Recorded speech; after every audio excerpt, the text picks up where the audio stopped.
Welcome, ladies and gentlemen. My name is Dustin Kircher. I got my partner here, Ben Dreiser with MHP Nation. We got an awesome show today, the first of its kind on this show. We're actually talking to Brian Linton. And Brian has he comes from the glamping world, camping world, so glamping. And we first got notice of him from his social media accounts on Instagram, I think is where we've seen him. He's got the Instagram called Finding Promised Land, and he has his site, the Camp Ferncrest. So we're excited to bring Brian on here and talk about the glamping world, which is not something that we're really involved in.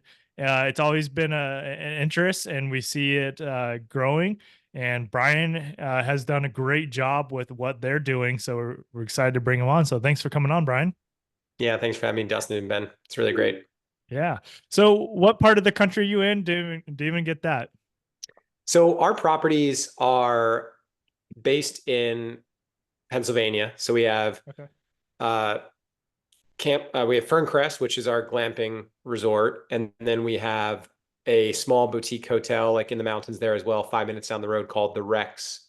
Nice. And that was an old motel that we bought and converted. So an old like 1950 styled ranch style motel that was converted. And then we have sort of separate from this entire sort of theme and concept, we have a city hotel as well. We have a hotel in Philadelphia called Okay. Society Hill Hotel. And so we're largely in the hospitality space across those three markets. And then Yep. the primary focus though in our growth is campground development. Okay. Yeah. Nice. And out of the hotels and the glamping, what is your favorite so far? I mean, it's definitely Ferncrest. Yeah.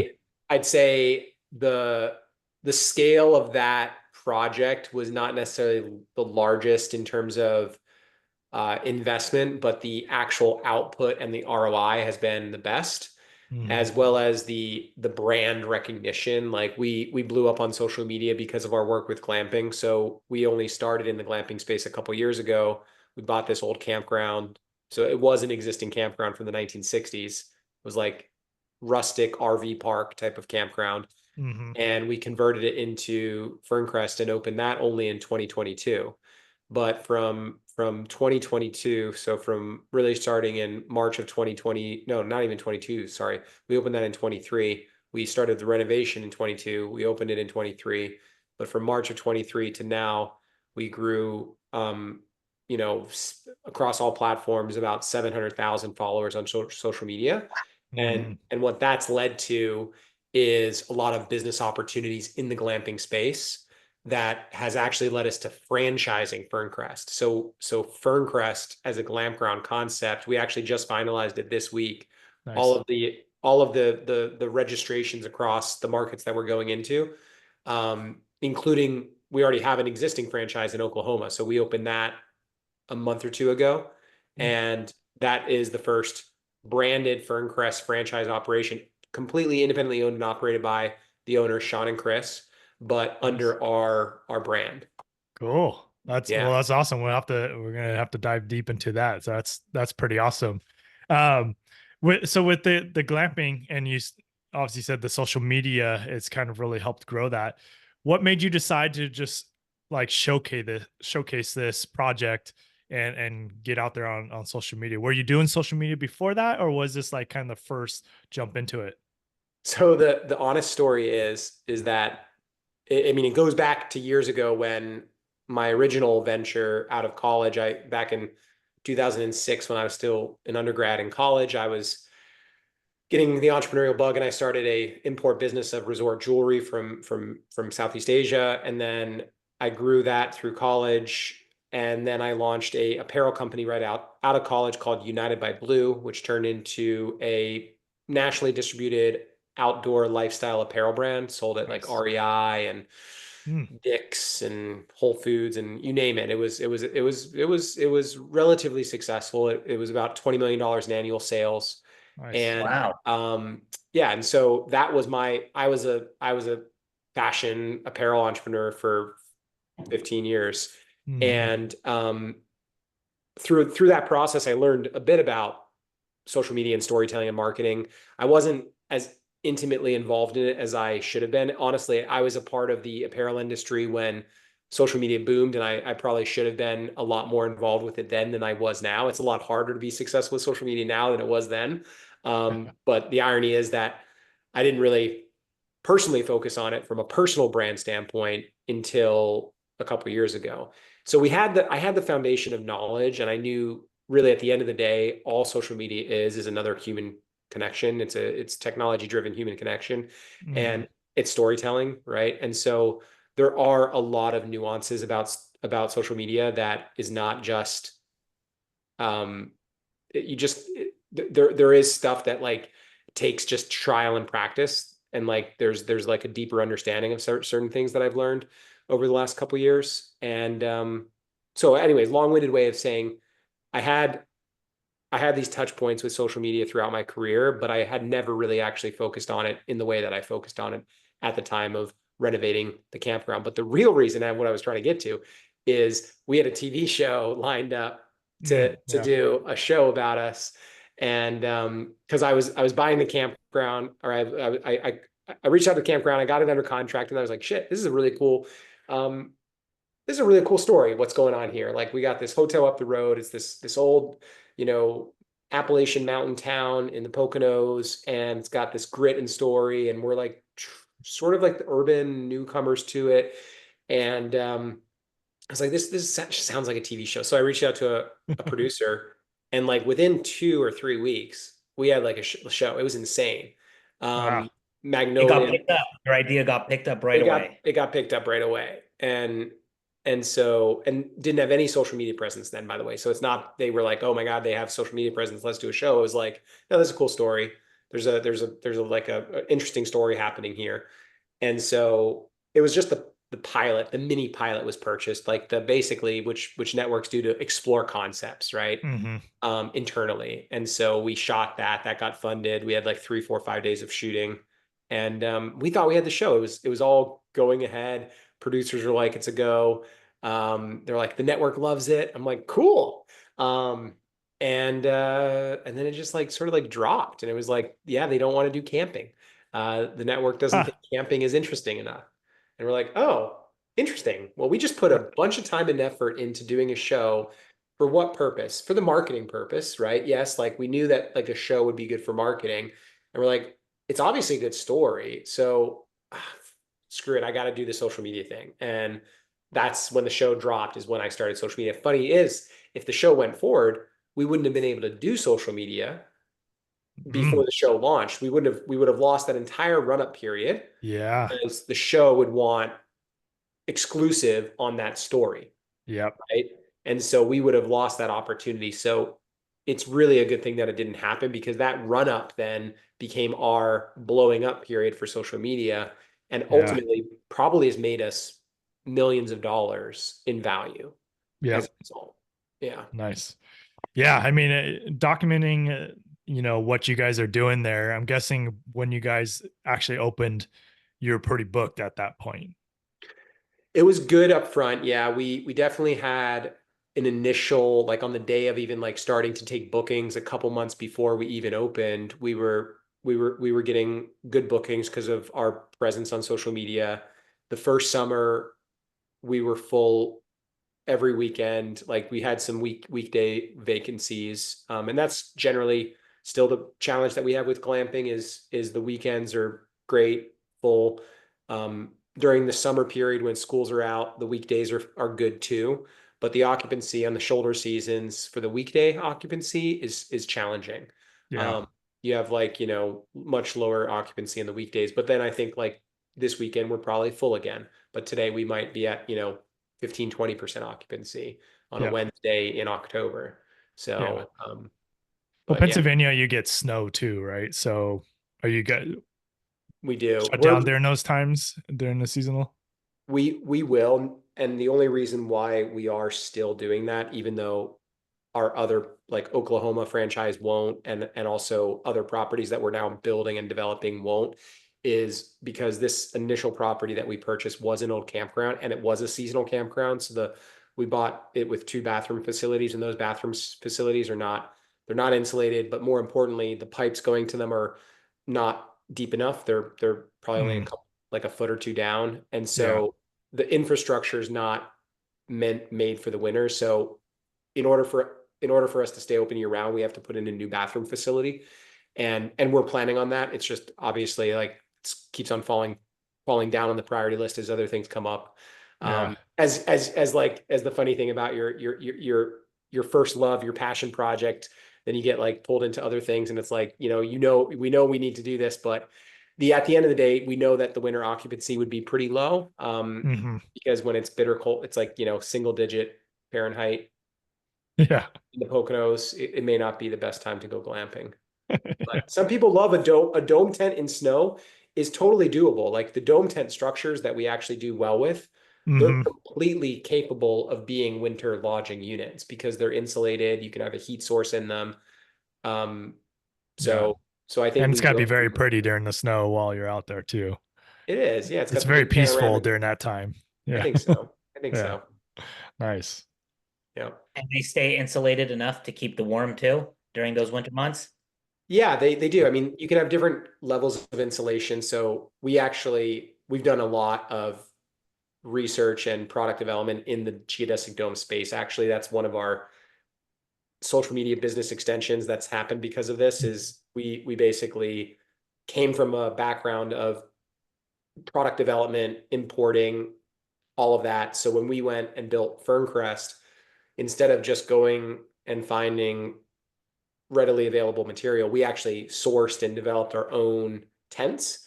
So from day one, Ferncrest was built with tents that we manufactured directly specifically for our purposes. And then, so what ended up happening was, as the social media story grew, people started reaching out about our setup and our tents. And that's what originally precipitated the idea of the franchise, because it actually came from people asking about our tents and asking to get our tents. And so in those conversations, we started to talk to people about, well, is it just the tents that you want, or do you want the whole thing? And so we sell tents. We also sell our franchise concept. And the tents, by the way, there's different levels of insulation you can get, just like any other structure, right? So you can get like a fairly seasonal insulation. You can get a thermal insulation for better winter. It also depends on how you build the platform. Really, the dome tent is just a cap of a platform. So the actual structural element of a dome tent is a wooden platform that, you build, and then the tent comes on top of that. So you got to insulate the platform and make sure that that's not letting cold air in as well. Nice. Yeah. And so with the Ferncrest, is that all? Is it all dome tents, or are you guys offering other things at that? So we learned the hard way that, with glamping, there's this notion right now. I was just at the glamping show in Denver, Colorado, and I saw that. Yeah, it's a really cool show. And there's this notion that, campgrounds and resorts should have all these different types of things to attract all these different types of people. And I don't really think so. I think you need to be focused. If you're a covered wagon glampground, be a covered wagon glampground. If you're a, dome glampground, be a dome glampground. If you're, there's all sorts of mirror houses, whatever. Yeah. And so I did 3 tent types when we first launched, and I did the dome tent, the safari tent style, which we call our crest tents, and then our bell tents. And the bell tents, I thought, were going to be super popular because they were the cheapest. We were renting them for $80, $90 a night. Who wouldn't want to stay at that, especially state park down the road's 30, $40 for just a piece of dirt. Like, come here, you get the glamping experience. But what ends up happening is that that's not enough of a glamping experience. Like, it's not, if you're going to go glamping, you're going to go glamping. Oh, yeah. Yeah. And so, you're going to want that 250. You're willing to pay 250 a night for a dome tent, especially when you see it and you're like, okay, there's a noticeable difference here. So we got rid of the bell tents. We kept the crest tents, just because we think there is a space for those, and they are beautiful. They're not nearly as great as an investment because they almost cost the same as a dome tent, but they return a lot less. So right now, Ferncrest Promised Land is 12 geodesic domes and 9 crest tents. So we have 21 glamping sites at Ferncrest. And we're going to add 4 more dome tents in the off season, larger ones, like family style dome tents. So, Okay. so Ferncrest ultimately will be a 25 unit glamping site. And that's what Ferncrest is. It's not meant to be some massive glamping resort. It's a boutique concept that a lot of individual owners and operators can get their hands around and operate with 1, 2, 3 people, not like a larger team. Yeah. Yeah. Nice. I love that. And it seems like it could be, I walked through your webinar, how profitable it can be. And can you talk a little bit about like the ramping up? Because it sounds like you guys just started small and then kind of scaled from there. So it sounds like somebody may not have all the money to kind of build out 21 Right. right out the gate, but maybe there's a path a little bit smaller, and maybe you could talk about type of Yeah. properties that are hot to look at so people get an idea of like what's a desirable glamping Yeah. destination. That's a great point. I mean, we started with only 6 dome tents, and then that recognition of dome tents being obviously the best market meant that we expanded it to, 6 more. And each one of those, runs somewhere for us, and we're pretty efficient capital wise with them. I say around like 12 to 15,000 per setup of like a 16 foot dome tent with furniture and electricity and whatnot. Um, I'd say for most people, it'd probably be around 15,000. And then the larger domes that we do, the 23 foot that we're putting in for next year and that we did in Oklahoma, around 15 to 20,000. So, With um, platform included with in the that? platform, yeah, with the platform. That doesn't include things like if you have extensive trenching work or electric work, that might include like, yeah, that I would say that your utility aspect of that is probably going to increase the cost, and probably for our 6 dome tents that we put in this spring. I know we spent $30,000 just on getting new electric service down to that area and things like that. So there's a lot of other costs that go into developing land, as you guys know. That's not just about the structure itself, but um, but the good thing about glamping is that because you're on a piece of land and you also have this natural seasonality, even if you stay open year round, you can have these periods of development, right? You have the periods of making hay, and then you have the periods of like you're not really even needing to shut down entirely because you can not disturb. It's not big construction projects to do what we're doing. They're construction, Mhm. but they're not like massive. It's not like building half of a hotel and then building the other half later. You can build half of a glamp ground and it can feel like a complete glamp ground, right? So, and you don't need a ton of land either because, you know, the nature of the way that we've done things is that again, it's more of a campground setting. We're talking about the difference between camping and glamping. I like to think that what Ferncrest is a campground, and we call it a glamping experience. It's a glam ground, but at the core of it, it's a campground because the layout is community based. It's sort of got like you can see everything. It feels and that to me is exciting. That to me is like the type of experience that I wanted to create. It's not like a landscape resort where there's all like the little like tiny homes or domes in like pockets of the woods. That's a different experience. Ours is a campground experience. So but you can start with like even a few acres because our 10 acres, I'd say our 21 glamping sites, I haven't measured it exactly, but they've got to be on less than half of that land. If I like combined it all, and because our layout is such that we're like a large rectangle, we got a lot of space up front that we're not using because of the road. But Mhm. but yeah, like a 3 to 4, 5 acres is a sufficient amount of space for a glamping operation. Nice. Yeah. And what other amenities are you offering at your the Ferncrest site? So Ferncrest is uh so it's very family oriented. So we got like a play space area, tetherball, climbing structure, Nice. digging toy type of stuff with like this big gravel pit or big pea gravel pit. And then we have a camp store which people love, which is a entirely self-service camp store. Mm. On like weekend days, it generates 500, 600, $700 just in a day of just self-service camp store stuff, which is amazing because no labor. Yes, you could have theft, but if you're How is it self-serviced? Is it like vending machine stuff? no, it's a beautiful merchandise store with a iPad register checkout with a self-service checkout technology on it for people. Ah, nice. Credit card only, no cash. So Yeah. everything just deposits to my bank account the next day. and it's through the interface is Kiosk Buddy, which is the UI. Is that right? UI, and then the actual like the register is Square, Okay. and Yep.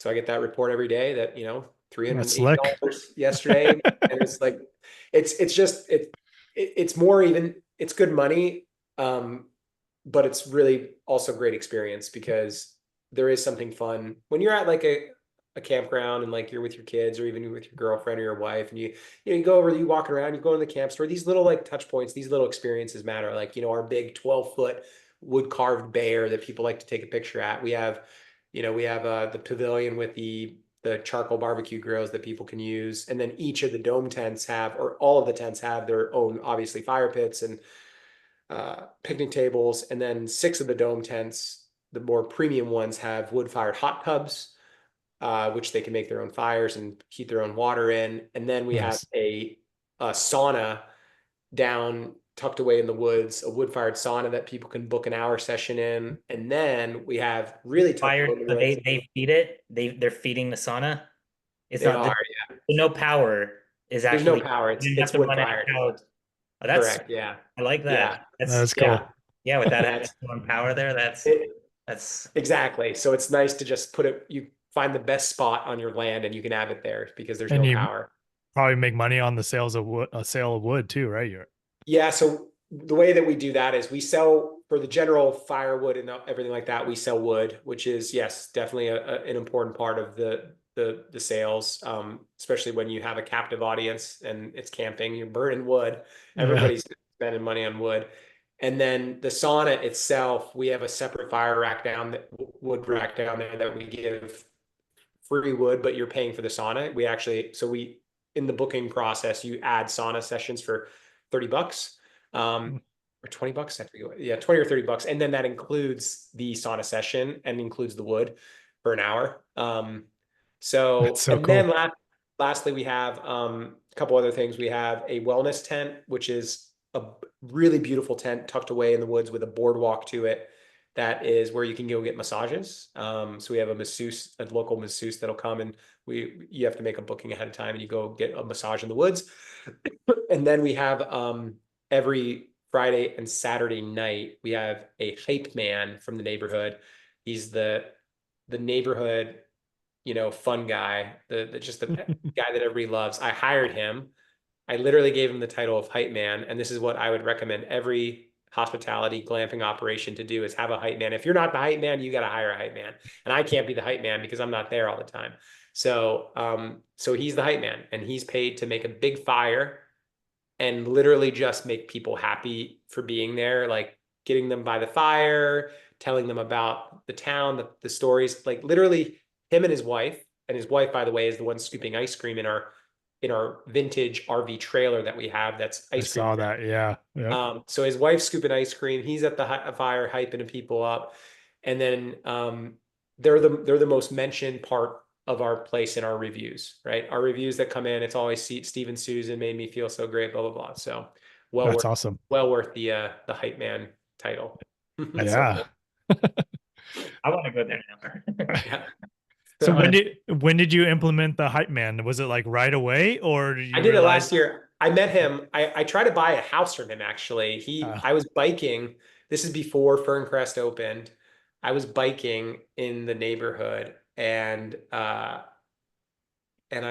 stopped at a house that was for sale, and I was like, oh, I want to buy this house. And like, it was for sale by owner, which is, I'm always a sucker for those signs, like you get excited when you see it's no brokers involved. No offense to anybody. Yeah. But so I'm like calling up the number, and it's him, and that's how I met him. I met him up. I didn't buy his house. And he didn't like my terms.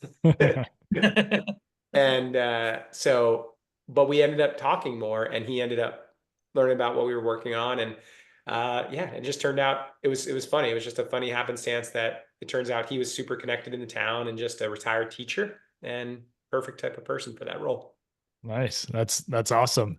Yeah, I could see, that's one thing about with like RV parks or glamping or anything, camp spots is it is a hospitality business, right? And so your reviews are heavily on the personnel that you have there. And so having that right personnel is huge. And I mean, having a hype man, haven't heard that before, but that's a good role to have. Just make sure everybody's there to have a good time, right? Yeah. And Especially on the weekends. That's when you need the hype man, right? It's like Friday, Saturday night, they're coming out. That's when the rates are the highest. So mhm, like, people are spending $100 more a night to be there than if they spent the night on a Wednesday or Thursday night. It's more chill on the weekdays. You don't really need a hype man. But on the weekends, yeah, you want them to feel like they're a part of something, and it doesn't have to be like like it doesn't have to be artificial, right? Like I think that by hiring, hospitality is really a localized business as well. And I'm not a local. Like I can't be the same version of him. And frankly, he's a retired school teacher. That's what he loves, right? He yeah. wants to be around people.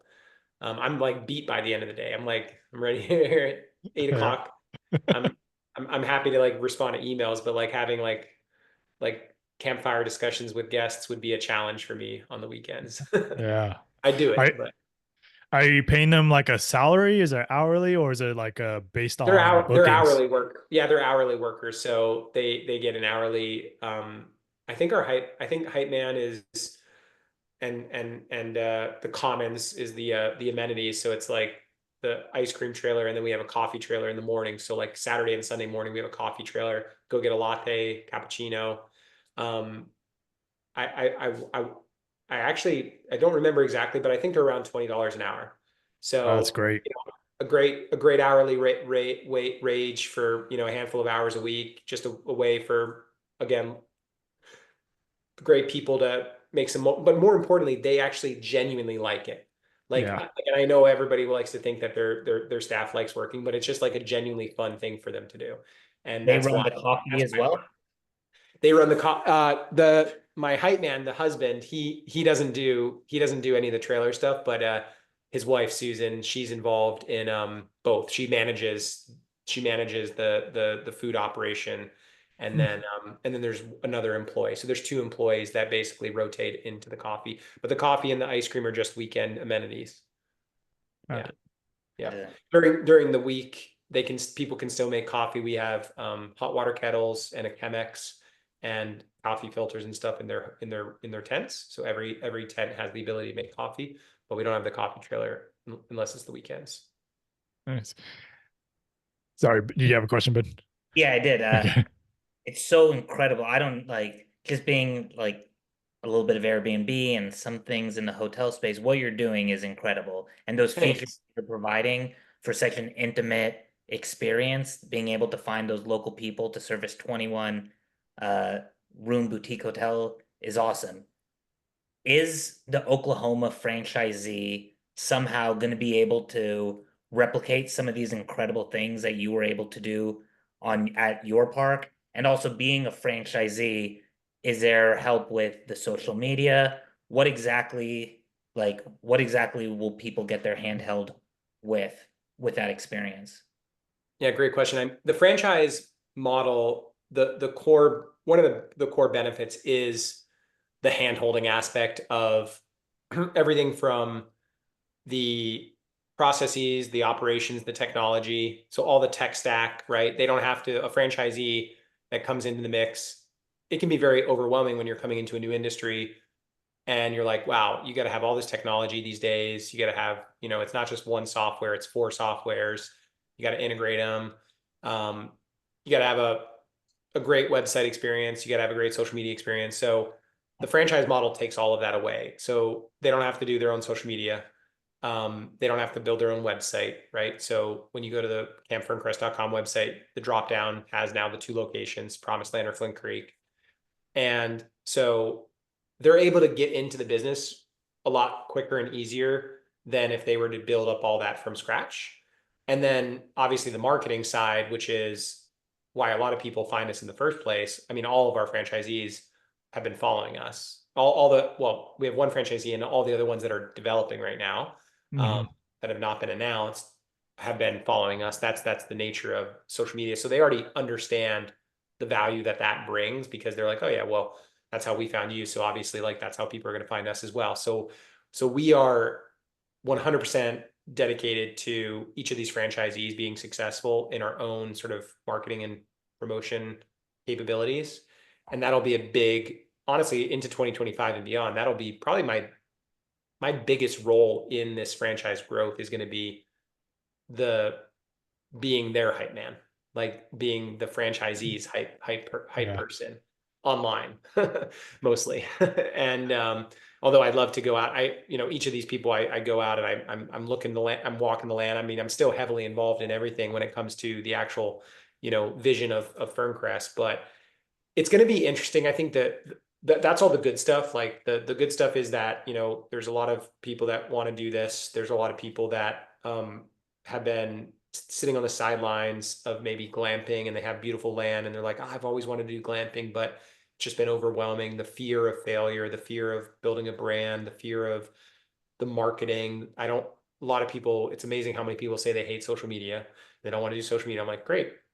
Don't do it. Like, you don't have to. Like, we'll take that off your hands. Like, let us do what we do well. And now they just get to build it and work with us as partners, and it's a win-win. And because the only incentive for us is their success. The franchise model, we don't own a single bit of their equity. That is their property. Them building a business on their property is building generational wealth for them and their property. We're getting business out of it. We're getting value out of it twofold. We're the supplier of the equipment, and then we're the franchisor that's making the fee off of their future sales. And so we get the 7% franchise fee of their gross sales, which is not a lot. Like if they have a $500,000 business, that's $35,000, right? They can't even hire a full-time employee for $35,000 to get what they get out of a franchise model. Yeah. And, but the long-term is the economies of scale for us, getting to dozens. And, our vision is Ferncrest can be the mid-market franchise or glamping brand of this country. Like, and what I mean by that is, there is high-end glamping establishments that have been really successful recently or over the last, 5-6 years. You got Open Sky, you got Under Canvas, you have Auto Camp, you have all these concepts that have been super successful, but they're at the upper echelon. They're at the ADRs of 500 plus. They're at 600, 700, 800, some of them $1,000 ADR, right? And so that's a limited market. And Under Canvas, for instance, was valued at $100 million, and they have like 13 Under Canvases. And these are beautiful glamp grounds, but these are like high-end expensive resorts, and that's never going to be like everywhere, and they don't want to be everywhere. That's fine. But why are Hiltons and Hyatts and Hyatt houses and Holiday Inn Expresses and all these, like, why are there thousands of these? Because people like brands, and people like consistency. People like loyalty. You book a place because you feel comfortable and familiar with it. And so why is KOA everywhere? KOA is a campground franchise. Yep. Right. So I think that there's a opening for Ferncrest to be that mid-market glampground franchise concept that could be the go-to quality establishment that the average person wants to go to. It might be a luxurious experience for the average person to spend $200 a night, but you know what? It's hard to stay anywhere. Like hotels and everything like that are expensive now, right? Like yep. I just read an article in Wall Street Journal. The title of the article was, when did $200 feel like a bargain at a hotel? When did $200 hotel rooms feel like a bargain? Yeah. Right? You find a $200 hotel room now and you're like, wow, what a steal. 5 years ago, that was high. Yep. I know. Yeah, we've just done a bunch of traveling too, and booking all the hotel rooms. I'm like, oh my gosh. Like, and not like super nice hotels. I mean, they're okay, but not like exactly. We're staying at a 5-star resort. I know. So yeah, I think that's what I want to be with Ferncrest. We want to be an affordable luxury. We want to be the experience that you can go to multiple times a year, not just a bucket list item. Like not a bucket list destination. And they're not, and they're actually not bucket list locations. Like the idea is Ferncrest can be, in the backyard of the state park. Like, it doesn't have to be in Yosemite or Glacier National or, national parks. It can be there's a lot of beautiful places in this country. I mean, Flint Creek, Oklahoma, it's a beautiful creek in Oklahoma. Hmm.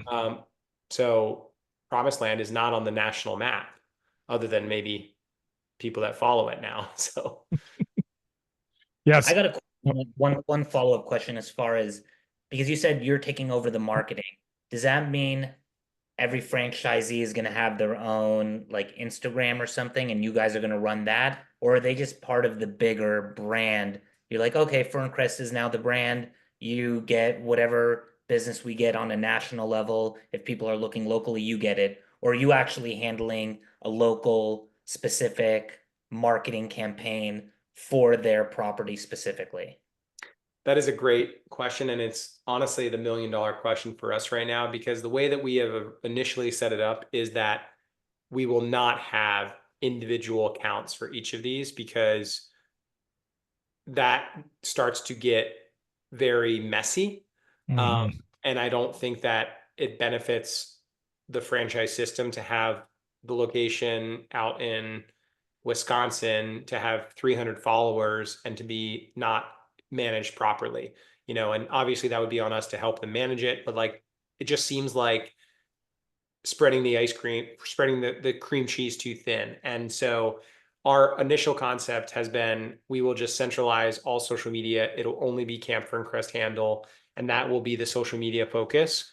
Um, I think we're gonna have to like see how that goes over the next couple franchise launches, because I do see some obvious limitations with that when it comes to um, marketing and distribution, and like how to tell really good compelling stories on a localized level. Although you can do localized, obviously, like ads, and you can still localize social media without it being just on the singular page. But yeah, you bring up a great question that I'm actually struggling with myself, that I'm trying to think through a little bit more, because I don't want to be short-sighted and just be like, it's easy to say yes to a lot of these things in business, right? And then start to realize how many things you're doing.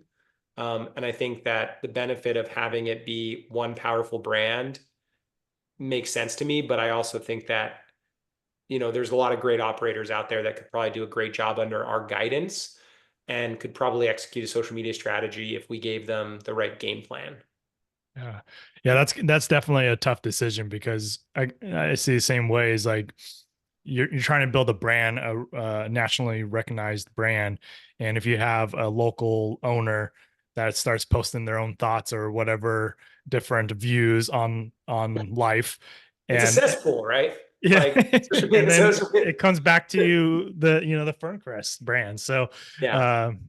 yeah, that's a very tough one to kind of decide on.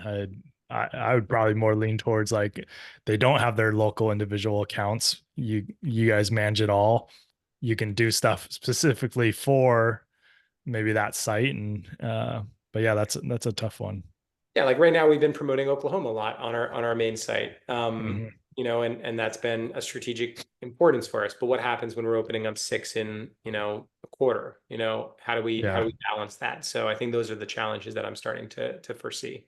But yeah, it'll be something that we'll probably figure out over time. I feel like the good thing about this is that there's enough momentum that, social media marketing is changing so fast all the time. You never know where it's going to go. Yeah.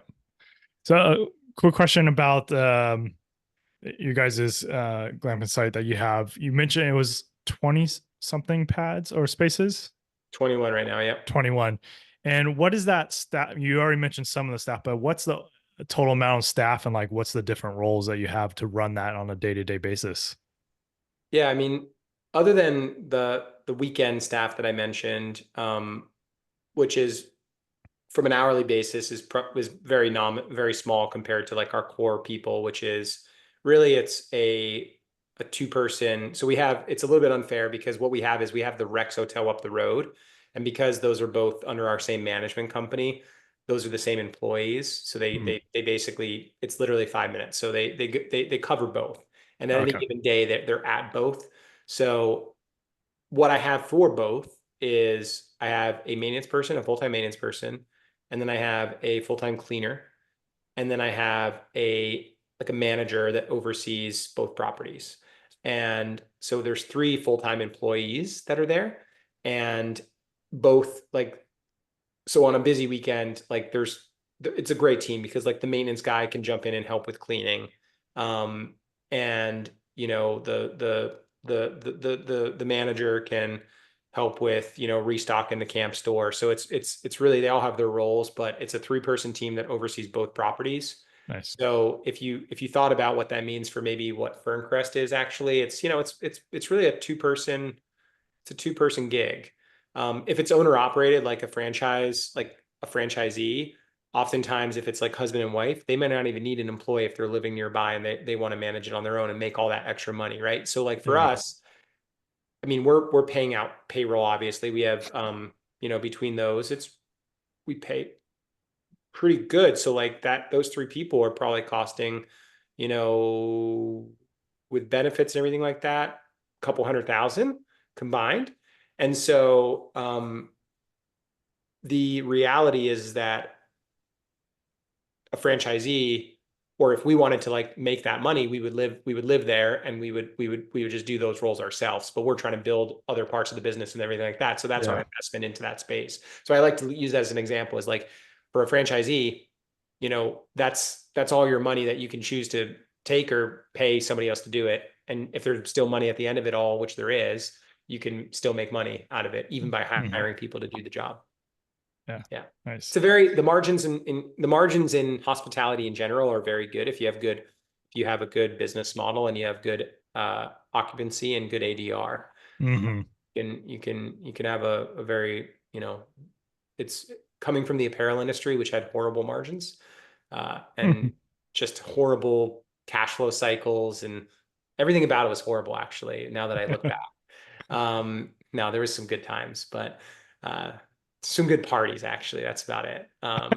But the actual fundamentals of the business of an apparel company versus hospitality is so vastly different that I'm very, very happy that I fell into this. Nice.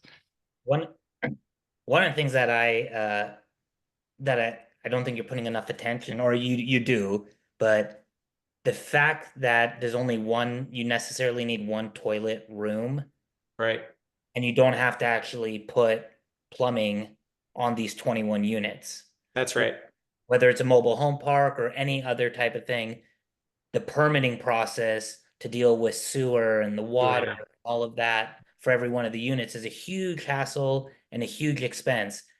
I love a few of the things with the wood burning sauna, and then the units that don't have plumbing, all these things that make it so much more affordable to actually start up, and so much less upkeep as well too, which I think is a huge benefit of this, because plumbing is a nightmare sometimes. And it is. And, you obviously still need septic, and you need, if you have that bathhouse, the bathroom where you have this septic and a leach field and things like that. And that can be challenging in different markets. And you can also, like, depending on your sewage enforcement rules in those markets, you can figure out how many units, they're going to look at the code for campgrounds, water usage per person, per tent, per site, and then they're going to determine how big this septic has to be.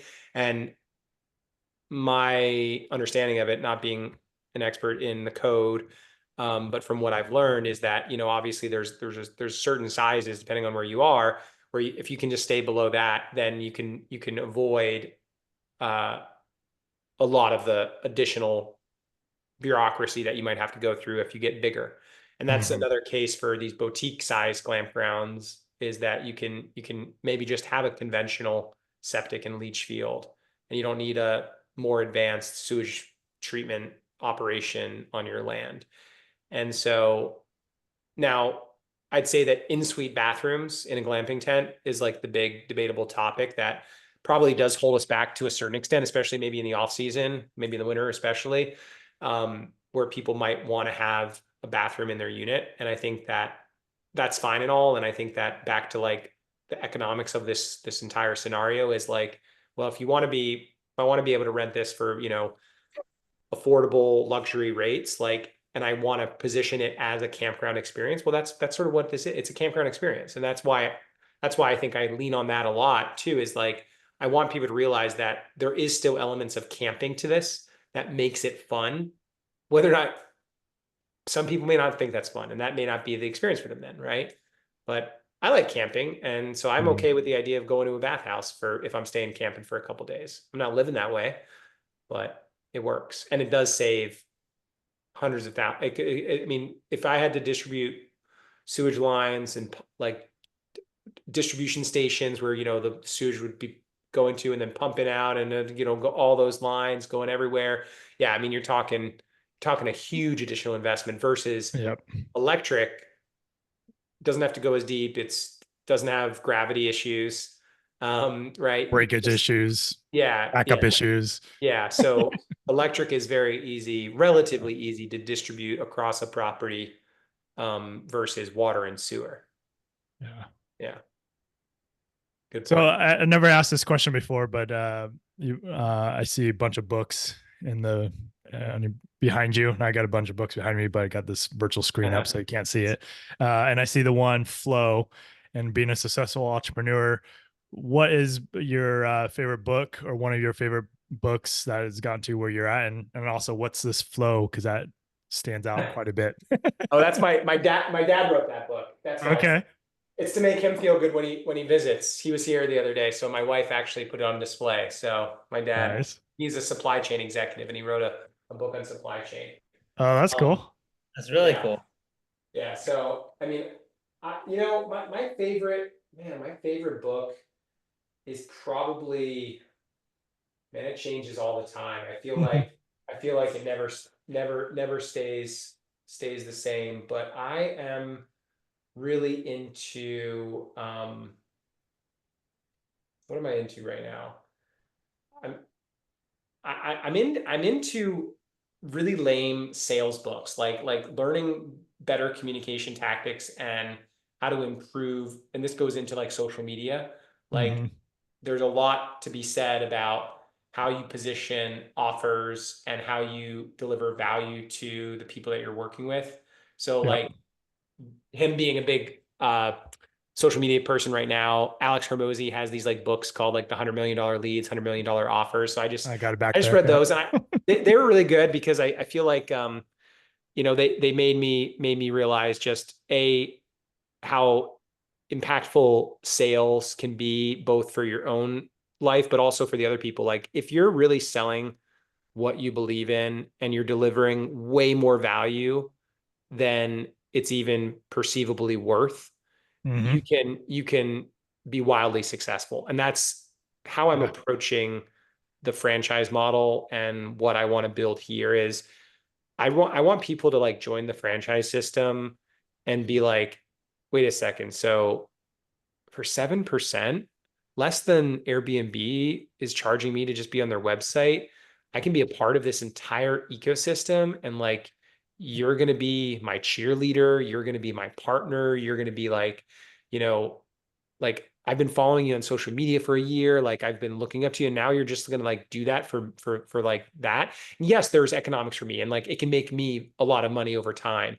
But the reality is that like, unless it makes an enormous amount of sense, like to them, like I'm not going to get the best people to work with. I'm not going to be able to like, and I want them to be so successful. So I think, that mentality of like just over delivering on the offer, giving the offer that's just it's too good to be true, which is counterintuitive to what you think. A lot of people say, well, if it's too good to be true, why can't it be true? And to be frank, like, the reality is that I feel like now more than ever before, we're able to over deliver for a lot of reasons. One is the arbitrage that we get with all these different technologies, all the like this hospitality world too, all these technologies that we can use that we have now been well versed in for years. And a lot of the people we're working with are not in those same positions. So we're just coming in with an enormous amount of leverage that they don't have already. And then the knowledge leverage, right? Like the bypassing bad decisions. Like, man, like, not to toot my own horn, but like one 30-minute call with me for somebody that's thinking about building a glamp ground can save them like $50,000, right? Yeah. And so just giving a tremendous amount of value is what I'm really into right now. And I think that's the literature that I've been looking at as well. Nice. I love that. I love that. So we're approaching about an hour here. Yeah. Brian, do appreciate you coming on the show. And man, I mean, this has been eye-opening. It's and you definitely tell you have the passion for it. And I'm excited to see, the different franchisees that open up and the brand keep growing. But for those that are listening, how can people get in touch with you? What's your social media handles? And if they're interested in potentially opening up a glamping site with your guidance, how can they get in touch with you for that? Yeah, so social media for our personal brand stuff, the one that we talked about that has a lot of followers that people follow us for our behind the scenes work is Finding Promised Land. So it's at Finding Promised Land, social media or Facebook, or Instagram or Facebook, same handle. So you can DM us. That's always a decent way to try to reach out. If you want to shoot me a direct message as well, or a direct email, it's Brian with an I at lintonhospitality.com. That's my email. I'm willing to take emails from anybody that wants to chat. And yeah, it's last thing is the website. If people are interested in franchising, it's ferncrestfranchise.com. So that's different than the Camp Ferncrest website where you would go to make a booking if you were staying. But if you want to check out the franchise aspect, it's ferncrestfranchise.com. Nice. Well, anything else you want to leave with the listeners before we jump off here?